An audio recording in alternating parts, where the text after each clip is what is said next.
melhores opções para aguentar o calor que faz aqui no Brasil durante o verão é um bom sorvete. E hoje nós da Isto é Online viemos conversar com o especialista no assunto, Edu Guedes, para saber um pouco mais sobre um dos sorvetes mais famosos e saborosos do mundo, o italiano.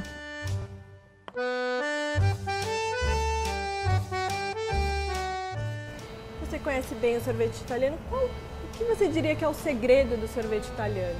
Lá, a sorveteria italiana é típica, é uma família, de manhã a pessoa prepara o sorvete, daí à tarde ela vende o sorvete. Então acho que a principal característica é do frescor mesmo, do sorvete ser produzido no dia, ser vendido no mesmo dia. Então isso faz com que o produto não precise ficar muito tempo estocado. Acho que a principal característica é essa.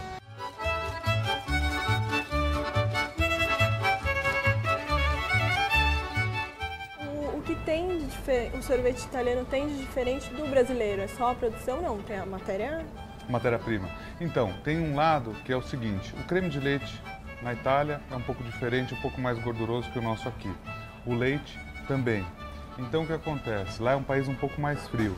Então o sorvete italiano, isso na minha visão, ele pode ser um pouco mais pesado, ele pode ter um pouco mais de gordura. As diferenças começam na própria base do sorvete. Depois você tem as frutas, que aqui a gente pode usar fruta fresca, na maioria delas. Lá na Itália é um pouco diferente, é um pouco difícil encontrar frutas frescas e daí lá eles preparam umas pastas.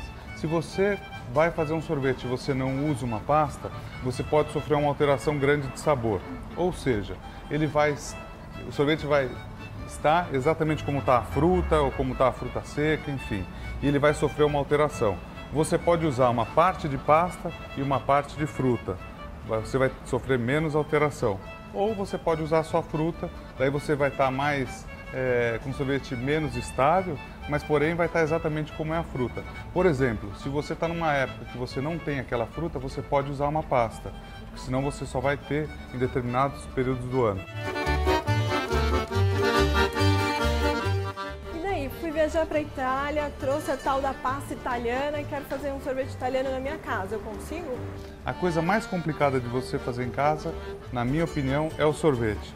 Por quê? O sorvete é importante a máquina para se preparar. Assim, se você vai preparar uma calda em casa, você consegue fazer com a fruta, com açúcar, enfim. Vai fazer um salgado da mesma forma. O sorvete, o principal para o preparo dele é você gelar ele em movimento. Seria como, mais ou menos, você ter uma batedeira dentro de um freezer. Então, é difícil você conseguir.